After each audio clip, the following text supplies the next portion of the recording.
اعوذ باللہ من الشیطان الرجیم بسم اللہ الرحمن الرحیم ان اللہ وملائکتہ یصلون علی النبی یا ایہا الذین آمنوا صلوا علیہ وسلموا تسلیما اللہم صل وسلم علی سیدنا و مولانا محمد وعلی آل سیدنا و مولانا محمد وبارک وسلم وصلوا علیہ۔ محترم مکرم سامعین و حاضرین، معزز خواتین و حضرات، تاخیر سے شروع کرنے پہ ہم معذرت خواہ ہیں۔ آج جو امور ہم نے آپ کے سامنے بیان کرنے ہیں، ان آیات کا ترجمہ ہم نے آپ دوستوں کے سامنے پہلے کر دیا تھا۔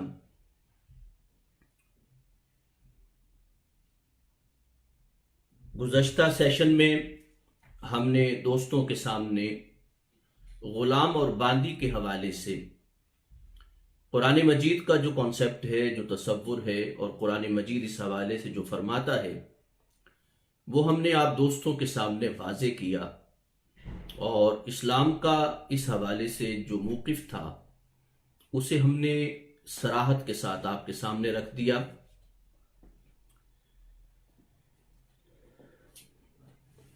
قرآن مجید نے پہلے لفظ سے ہی فرمایا کہ کامیاب ہو گئے ہیں مومن۔ گویا قرآن مجید نے اس حقیقت کو واضح کر دیا کہ جب انسان ارادہ کر لیتا ہے اور اپنے اللہ پہ بھروسہ کر لیتا ہے اور اللہ کے فرامین کے نتائج پہ اسے یقین ہو جاتا ہے، تو یقیناً اس کی کامیابی شروع ہو جاتی ہے۔ غلام اور باندی کے کانسیپٹ اور اس کے تصور کی وضاحت کے بعد سورۃ المومنون آیت نمبر 8 میں جو فرماتے ہیں اللہ پاک، وہ یہ ہے کہ والذین ہم لاماناتہم وعہدہم راعون، کہ مومن وہ ہیں جو اپنی امانتوں اور اپنے وعدوں کا پاس کرتے ہیں، اپنی امانتوں کا خیال رکھتے ہیں، اپنے وعدوں کا پاس کرتے ہیں، خیال رکھتے ہیں ان کا۔ امانت یقیناً انسان کے پاس عہدہ بھی ہو سکتا ہے، مال بھی ہو سکتا ہے، زمین بھی ہو سکتی ہے، کتاب بھی امانت ہو سکتی ہے۔ لِأَمَانَاتِهِمْ، قرآن مجید ایک آیت پاک میں فرماتا ہے کہ ان اللہ یأمرکم ان تؤدوا الامانات الی اہلہا، یعنی امانات سے مراد وہ منصب بھی ہے کہ جس کے لیے اہلیت ضروری ہوتی ہے۔ آپ کا جو منصب ہے اس منصب کے لیے اہلیت لازم ہے، یعنی آپ پروفیسر بنتے ہیں، کالج میں جاتے ہیں، یونیورسٹی میں جاتے ہیں، آرمی میں جاتے ہیں، عدلیہ میں آتے ہیں، منصب کے لیے اہلیت لازم ہے اور منصب کے تقاضے پورے کرنا لازم ہے۔ ہم باقی کسی ادارے کے حوالے سے بات تو نہیں کریں گے، لیکن ایک ادارہ کہ جو پورے بدن میں ریڑھ کی ہڈی کی طرح ہوتا ہے وہ عدلیہ ہے۔ آپ غور کیجئے کہ وکلاء ایگزام پاس کرنے کے بعد اپنی تعلیمی انفارمیشن اور نالج کی جو ڈیمانڈ ہے، تقاضے ہیں، وہ پورا کر کے جج لگ جاتے ہیں۔ لیکن کیا ہم نے دیکھا کہ جج لگنے والا وکیل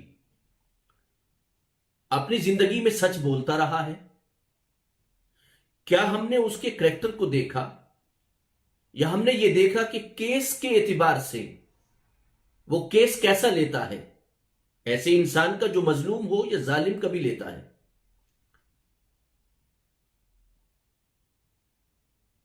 اس کا موکل حق رکھتا ہے یا زیادتی کرنے والا اس کا موکل ہے؟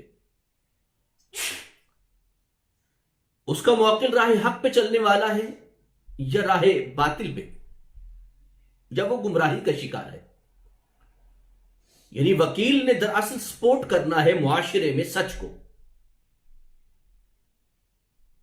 ہونا تو یہ چاہیے کہ عدالت میں جھوٹ بولنے والا، ظلم کرنے والا جب جائے تو اسے کوئی وکیل نہ ملے. اصول تو یہ ہونا چاہیے. اور جب یہ وکلاء کو پتا ہو کہ میرا کلائنٹ باطل پر ہے، جھوٹ بول رہا ہے، بددیانتی سے کام لے رہا ہے، تو عدلیہ کے نظام میں ایسا ہونا چاہیے کہ اسے کوئی وکیل نہ ملے. یعنی وکیل کے سامنے جب کلائنٹ یہ کہہ دے کہ میں نے قتل کیا ہے، تو پھر وکیل یہ کوشش کرے کہ میں نے اپنے کلائنٹ کو کسی طرح بچانا ہے. قاتل کو بچانے والا، ڈاکو کو بچانے والا، چور کو بچانے والا اور ڈیٹ پہ ڈیٹ لینے والا، تاخیری حربے استعمال کرنے والا وکیل، کیا آپ سمجھتے ہیں کہ وہ شخص جج بننے کی اہلیت رکھتا ہے؟ کہیں ایسا تو نہیں کہ کرائٹیریا یہ ہے کہ وہ باتونی ہے، چالاک ہے، مکار ہے، مطالعہ اس کا زیادہ ہے، اور اس بنا پہ جو خلا ہے قانون میں، اس خلا سے وہ فائدہ اٹھا سکتا ہے، وہ بڑے سے بڑے ظالم انسان کو بھی چھٹکارا دلا دیتا ہے کسی نہ کسی خلا کی بنا پہ، کسی نہ کسی کمزوری کی بنا پر. آپ سوچئے، دیکھیے، ظلم کے ساتھ مل جانے والا شخص ظالم ہوتا ہے، ڈاکو کے ساتھ مل جانے والا شخص ڈاکو ہوتا ہے، بدماش کے ساتھ مل جانے والا وکیل بدماش ہوتا ہے. آپ اس بات پہ غور کیجئے کہ ظلم کو سپورٹ کرنے والا وکیل، چوری کو سپورٹ کرنے والا وکیل، بددیانتی کو سپورٹ کرنے والا وکیل، کرپٹ لوگوں کو بچانے والا وکیل جج بن جائے تو آپ کے خیال میں اب وہ حق و باطل کے درمیان فرق کرے گا؟ نہیں. ابھی بھی اس نے ظالم کو ہی سپورٹ کرنا ہے، اس نے چوری کو ہی سپورٹ کرنا ہے، اس نے ڈکیتی کو ہی سپورٹ کرنا ہے. ہم یہ دیکھنا چاہیے ہمیں وکلاء کے حوالے سے کہ اس کا کرائٹیریا کیا ہے. قرآن کہتا ہے ان تؤدوا الامانات الی اہلھا. آپ سوچئے کہ جتنے بھی جج بنے ہوئے ہیں، ججز ہیں، جتنے بھی چیف جسٹس ہیں، کیا وہ اپنی وکالت میں کیا وہ ظلم کو، زیادتی کو، جبر کو، مظلوم کو دباتے تو نہیں رہے؟ کہیں اسے پریشرائز تو نہیں کرتے رہے؟ کیس مظلوم کا لے کے ظالم کو جتوانے والے تو نہیں ہیں؟ کیس ڈاکو کا لے کے کہیں ڈاکو کو جتوانے والا جج تو نہیں بن گیا؟ قرآن کہتا ہے ان تؤدوا الامانات الی اہلھا. یہ جو امانت ہے، منصب ہے، یہ جو اہلیت رکھتے ہیں انہیں دیا جائے. میں نے آپ کو ایک مثال دی ہے، یہ ہمارے ایک ادارے کی مثال عرض کر رہا ہوں کہ جس کے ایگزام میں اتنا خلا ہے کہ جس میں آپ کو کسی کردار کی ضرورت نہیں ہے، کسی کریکٹر کی ضرورت نہیں ہے. آپ سوچئے کہ ایسا وکیل جب جج بنے گا اور ایسا جج جب چیف بنے گا، چیف جسٹس بنے گا، یا ایسا جج جو ہے جسٹس بنے گا اور اس منصب پر فائز ہوگا، آپ کے خیال میں کیا ہے کہ جس نے 20 سال جھوٹ بولا ہو، 20 سال بددیانتی کی ہو، ظلم کا ساتھ دیا ہو، تو آپ کے خیال میں وہ جسٹس، چیف جسٹس بننے کے بعد آپ کے خیال میں وہ انصاف کے منصب پہ آ جائے گا؟ کیا وہ انصاف کرنے لگ جائے گا؟ کیا وہ جبر کے راستوں کو روک دے گا؟ ایسے نہیں ہوگا. جن وکلاء کے بیس پہ ہم آگے ساری منازل جاتی ہیں، آپ ان پہ غور تو کیجئے، آپ ان کے سسٹم پہ غور کیجئے اور دیکھیے کہ ہمارے ہزاروں کیسز التوا میں ہیں، ہزاروں ظالموں نے سٹے لیا ہوا ہے، اور ہزاروں ظلم کرنے والے لوگ جو ہیں وہ پھانسی پہ لٹکنے کی بجائے، سزا ملنے کی بجائے تنتناتے پھر رہے ہیں۔ اس لیے یاد رکھیے کہ قرآن مجید جب یہ فرماتا ہے والذین ہم لاماناتہم، وہ اپنی امانتوں کی رعایت کرتے ہیں، انہیں پتا ہے کہ میرے منصب کا تقاضا کیا ہے۔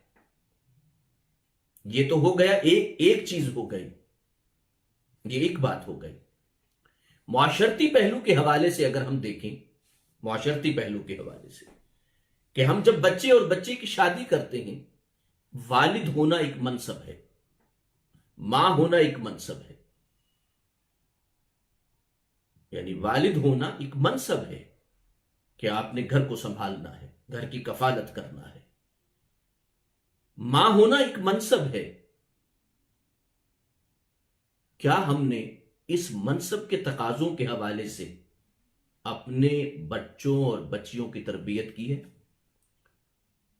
ہم ان کی شادی تو کرتے ہیں، یہ منصب انہیں دیتے ہیں، یعنی شادی کرنے کا مقصد یہ ہے کہ اب وہ دونوں مل کر، ایک بچی ماں بنے گی اور ایک لڑکا باپ بنے گا۔ کیا ہم نے انہیں قرآن و حدیث میں اس ذمہ داری کے حوالے سے، جو قرآن کہتا ہے، جو پیغمبر کریم کا فرمان ہے، کیا ہم نے انہیں بتایا کہ بیٹا آپ اب معاشرے کے بڑے اہم فرد بن رہے ہیں، اس کے تقاضے یہ ہیں؟ کیا ماں بننے کے بعد عورت نے اپنی مزاج میں، اپنی طبیعت میں، اپنی عادات میں تبدیلی پیدا کی؟ یہ تبدیلی اسے پہلے بتانا تھی۔ کیا باپ بننے کے بعد بیٹا کہیں آوارہ گرد تو نہیں ہے؟ کیا وہ اپنی ذمہ داری کو سمجھتا ہے، جانتا ہے کہ اس پہ کیا ذمہ داری آ رہی ہے؟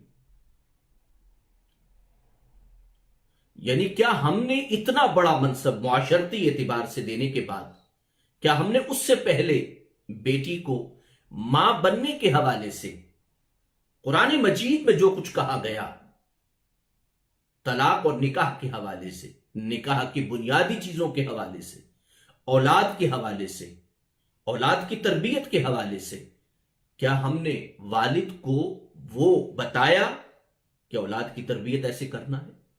کیا ہم نے اس ماں کو بتایا کہ اس طرح تربیت کرنا ہے؟ کیا ہم نے اسے بتایا کہ باپ جو ہے وہ گھر کا سربراہ ہوتا ہے اور ماں جو ہے اس کی ذمہ داریاں ہوتی ہیں؟ سو ذمہ داریوں کے حوالے سے دونوں نے باہم ایک دوسرے کے ساتھ مشورہ کیا؟ کیا دونوں نے ایک دوسرے کی ذمہ داریوں کو سمجھا؟ یہ ساری باتیں، یعنی یہ منصب ہے۔ ہم دیکھیے ایک بچے کو شادی کے بعد والدین بنا رہے ہوتے ہیں۔ قرآن کہتا ہے والذین ہم لاماناتہم وعہدہم راعون، ایک ہے گورنمنٹ کے سٹیٹس پہ آنا اور ایک ہے معاشرتی اعتبار سے ماں اور باپ بننا۔ یہ دونوں سٹیٹس کم نہیں ہے۔ اس کے لیے تیاری کیا ہے؟ ہمارا معاشرہ فیڈ بیک کیا دیتا ہے؟ کہیں ایسا تو نہیں کہ ہم نے صرف اس رشتے کو جنسی ہوس کی بنیاد پہ رکھا ہے؟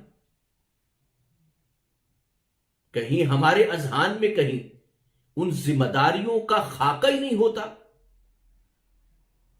جو معاشرتی اعتبار سے ہم پہ لاگو ہوتی ہیں؟ کہیں ایسا تو نہیں کہ ہم نے اس کو صرف ایک جسم کی سطح پہ رکھ چھوڑا ہے، اور وہ احساس کہ جس میں ایک ماں بنتی ہے کہ جس میں اعتدال ہوتا ہے، ایک والد بنتا ہے جس میں میانہ روی ہوتی ہے، اور خاوند بنتا ہے، بیوی بنتی ہے، کیا اس کے درمیان میں ایک جو خاص اعتدال پسندی ہونی چاہیے، کیا ہم نے اپنی اولاد کو یہ بات سمجھائی؟ آپ سوچئے تو صحیح کہ ہم منصب کس طرح دے دیتے ہیں کہ جس کے لیے کوئی تیاری نہیں ہے، جس کا کوئی پتہ نہیں ہے. اسے یہ بھی نہیں بتایا جاتا کہ جو آپ کے ساس ہیں، آپ کے سسر ہیں، ان کا مقام کیا ہے آپ کی زندگی میں. اسی طرح بیٹے کو بتایا جاتا ہے کہ آپ کے ساس اور سسر کا مقام کیا ہے. کیا ہم نے اس حوالے سے تربیت کی؟ پھر قرآن مجید یہ بیٹیوں کو سمجھاتا ہے اور بچوں کو یہ سمجھاتا ہے کہ اسکنوہن من حیث سکنتم. یہ نہیں ہے کہ بچی یہ سمجھے کہ میں نے شہزادی بن کے جانا ہے یا مجھے زندگی کی ساری سہولیات ملنی چاہیے. یوں نہیں ہے. قرآن کہتا ہے جس سٹینڈرڈ کا مرد ہے، خاوند ہے، اسی سٹینڈرڈ پہ بچی کو رہنا ہوگا، قناعت پسندی کے ساتھ. اور اگر شادی نہیں کرنی تو اس سے پہلے فیصلہ کرنا ہوگا کرنی ہے کہ نہیں کرنی. یعنی مقصد یہ کہنے کا ہے کہ کوئی بھی بچی یہ خواب نہ لے کے جائے اور کوئی بھی بچہ کوئی ڈیمانڈ نہ رکھے.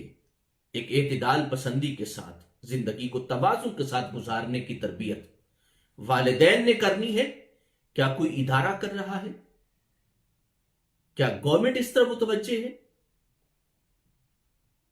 کیا عدالت میں کوئی اس حوالے سے کوئی شعوری کوشش ہے؟ پارلیمنٹ میں کوئی چیز اس طرح کی پاس ہوئی ہے کہ بچے اور بچی کو یہ قرآن و حدیث کے حوالے سے یہ پہلے بتانا لازم ہے، یہ تربیت ضروری ہے. شعوری اعتبار سے ذمہ داریوں کا شعور جو ہے، یہ جو ذمہ داریوں کا شعور ہے، اس کے لیے تربیت چاہیے. کیا آپ ایک لڑکے کھلنڈرے تھے؟ کیا اخلاقی اعتبار سے آپ باپ کے منصب کو سنبھال سکتے ہیں؟ ایک بیٹی اخلاقی اعتبار سے اس سٹیٹس پر ہے، اس سٹینڈرڈ پر ہے کہ وہ ماں کی ذمہ داری کو سنبھال سکتی. تو اخلاقی تربیت کیا ہم نے کی؟ وہ درگزر، وہ برداشت، تربیت کا طریقہ کہ بچوں کی تربیت کیسے کرنی ہے، بدلتی ہوئی نفسیات، ان کی تعلیم پہ توجہ کیسے دینا ہے، ان کی ہیبٹس کو کیسے بدلنا ہے. کیا ہم نے یہ منصب دیتے ہوئے والد اور والدہ کا کیا ہم نے تربیت کا خیال رکھا؟ کیا ہم نے اس حوالے سے کلچر کا پریشر رکھا ہے یا ہم نے اس حوالے سے انہیں اختیار دینے کے بعد فیصلے کا حق دیا ہے تاکہ وہ اپنی ذمہ داری کو آسان طریقے سے سنبھال سکیں؟ اگر ایسا نہیں ہے تو قرآن کہتا ہے والذین هم لأماناتهم، وہ اپنے منصب جو انہیں ملتے ہیں اس کی رعایت کرنے والے. یقینی بات ہے رعایت یا خیال وہی رکھ سکتا ہے کہ جس نے اس حوالے سے تربیت حاصل کی ہو. اور قرآن کہتا ہے وعہدہم راعون، اپنے وعدوں کو پورا کرنے والے.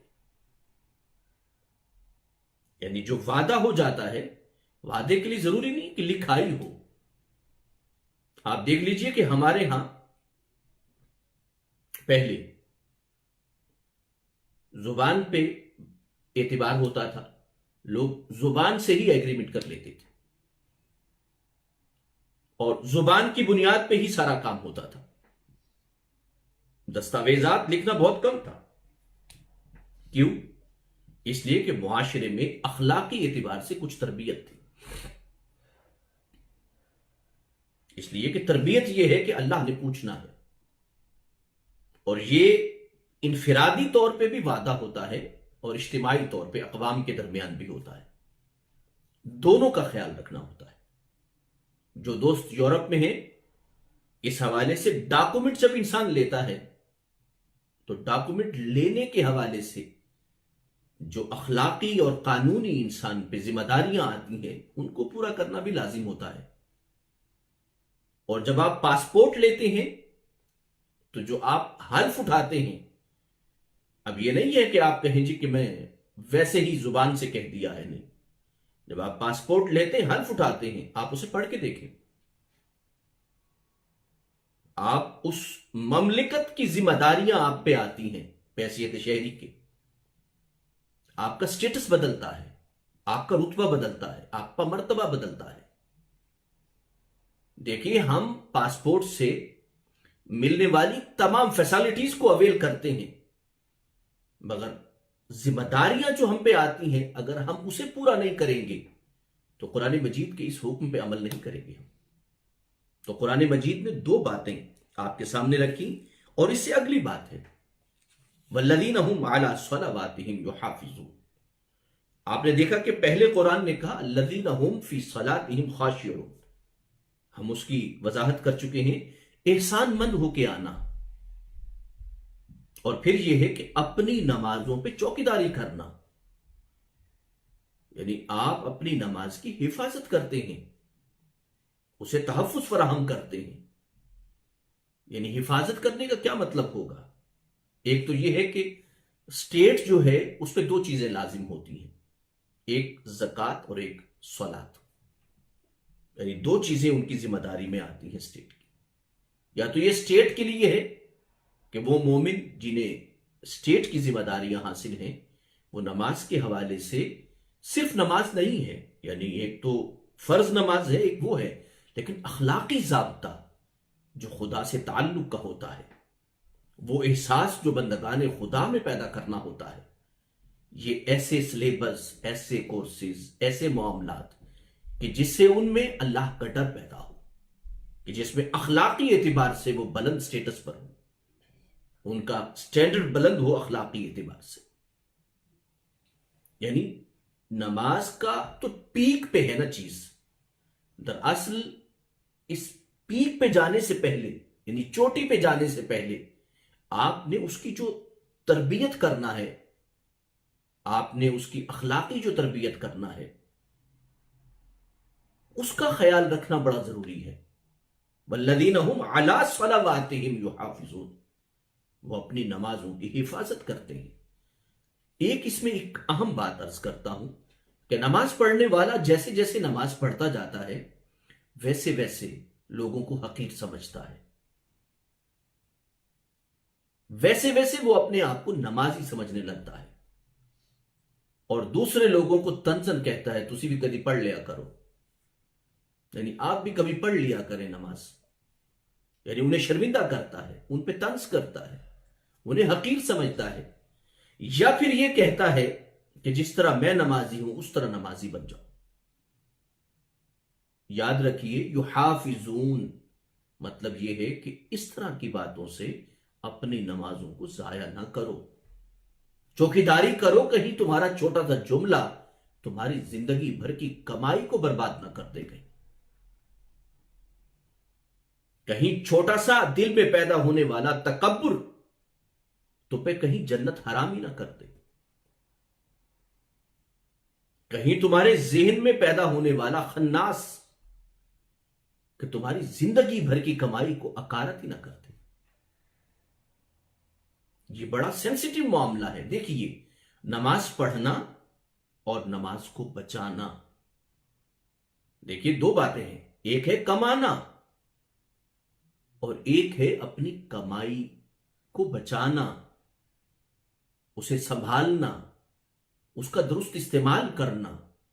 ایک قرآن کہتا ہے کہ وہ خشوع کے ساتھ، پوری احسان مندی کے ساتھ، جھکے انداز میں، عاجزی کے ساتھ نماز کا پڑھتے ہیں۔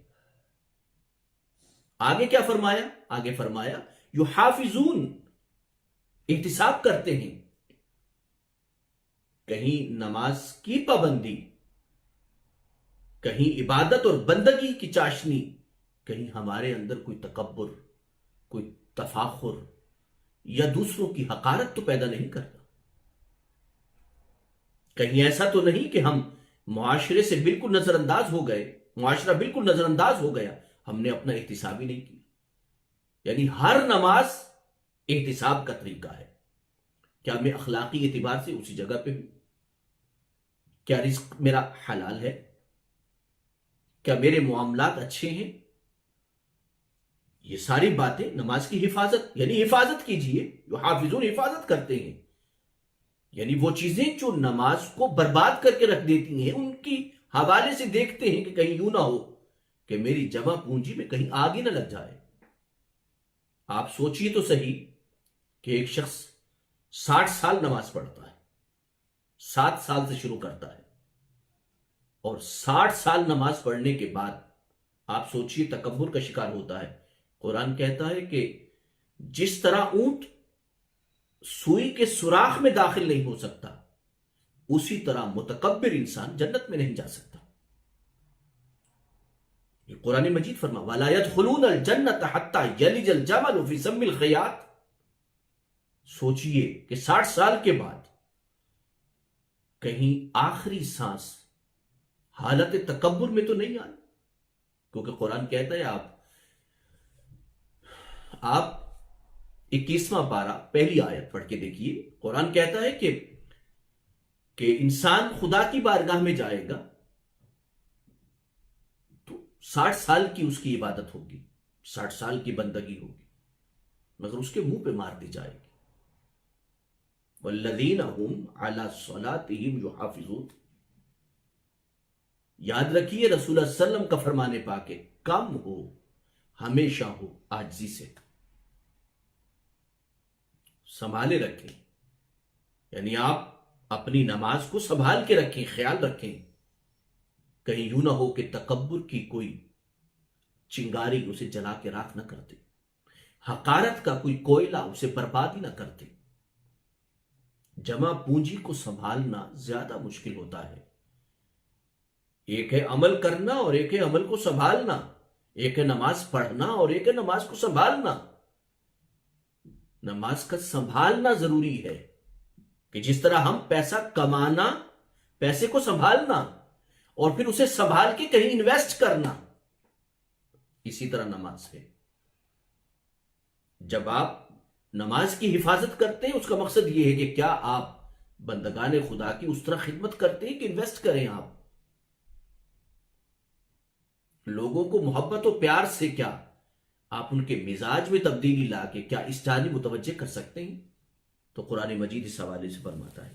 آخری جو بات ہے وہ یہ ہے اولئک هم الوارثون الذین یرثون الفردوس۔ اللہ فرماتے ہیں جب مومن فلاح تو پا گیا لیکن اللہ پاک اسے جنت الفردوس عطا فرماتے ہیں۔ فردوس اگرچہ پرشین کا لفظ ہے، عربی میں کنورٹ ہوا ہے، تو اس سے مراد یہ ہے کہ ایسا باغ کہ جہاں گھنے درخت ہوں، بلند درخت ہوں، جن کی جڑیں زمین کے اندر ہوں، مضبوط درخت جو چھاؤں دیں، گھنے اتنے ہوں کہ ایک دوسرے سے آپس میں ان کی چھڑییں، ان کی لڑییں اور ان کی ٹہنیاں آپس میں جڑی ہوئی ہوں، ایک عجیب سا سما پیش کرے اور دیکھنے والے کو اپنے حسن میں حیرت زدہ کرتے، وہ فردوس ہے۔ ہم نے تو جنت کی اہمیت کو ہی ہم نے پامال کر کے رکھ دیا، ہم نے اپنے لہجے میں یہ رکھا، جنت کی کوئی اہمیت ہی نہیں رکھی ہم نے۔